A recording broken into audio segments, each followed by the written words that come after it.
Photo ageing মানে light থেকে এক্সপোজারের জন্য, মানে সানলাইট থেকে এক্সপোজারের জন্য আমাদের যে এজিংটা হচ্ছে, মানে স্কিনের এজিং, যেটা নর্মালি যে এজিং সেটা তো জেনেটিক্যালি প্রিডিটারমিন্ড।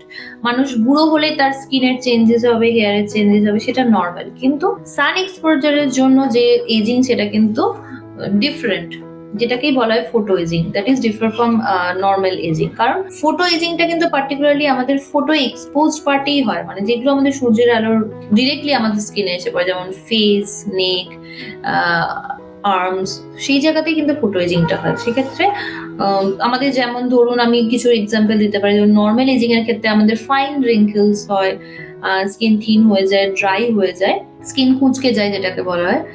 কিন্তু ফটো এজিং এর ক্ষেত্রে স্কিনটা কিন্তু লেদারি হয়ে যায়, কিছু ইয়েলো ডিপোজিটস পড়ে, স্কিনের মধ্যে অনেক ভেসেলস দেখা যায়, রেড রেড ভেসেলস দেখা যায়, এবং ডেফিনেটলি দুটোর ক্ষেত্রেই কিন্তু বয়সটা বেড়ে যাচ্ছে, এটা তো ডেফিনেটলি মনে হয়।